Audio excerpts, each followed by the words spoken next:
There's a proverb that talks about where there is no revelation or vision, the people cast off constraints and do what is right in their own eyes.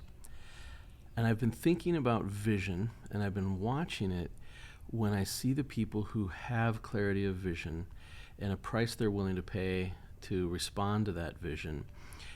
And it seems like the inverse is also true, that the clearer and stronger the revelation or the vision is, the more constraint comes with it. And I mean, it's not surprising. The person who has real clarity about running a triathlon is going to have a different sort of dietary constraint than people like me who don't have that clarity of vision. And the same applies when we talk about how public we want to be about what we believe or what we're trying to do or where our faith is, and also just what's appropriate for us to do. It seems like the less vision there is, the more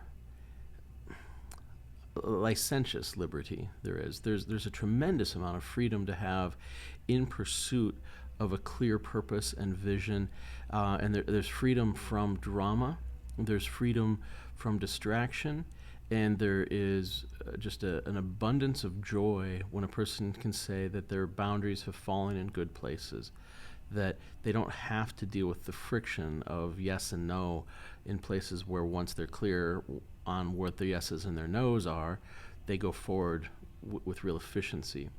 And it's not uncommon, like when I think about memoir candidates, if a person says, I should do a book because I've got a great story, they're generally not right. Usually the best candidates are the ones who say, I'm only willing to do this because my kids are asking for it. Or if you're a business owner, how much do you want to talk about the thing you're doing? The other day I had a conversation with somebody who may or may not end up being on my podcast. And I was praying before we talked, and it became clear to me this was our first conversation, that I'm like, we really need to be careful that I'm not sure. I think maybe this person is better off being gray man. That's the person who the Jason Bourne who doesn't stand out as being the super spy. The person who can be faithful and who can be somebody who pursues good things for other people without wearing the t-shirt from their church. And we'll see what he ends up settling on. He's figuring out whether or not that's what is appropriate for him. That's a constraint. There are others who, you can talk to my management about this or that program. That's totally cool. I just don't feel comfortable. I feel constrained to be the one doing it because it feels like it's about me.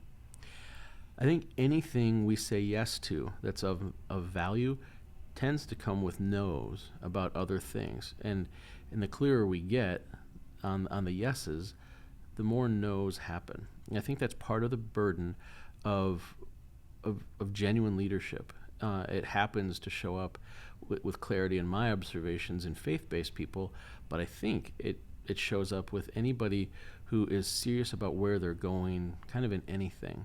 So constraint is another critical word, I think, for a centurion.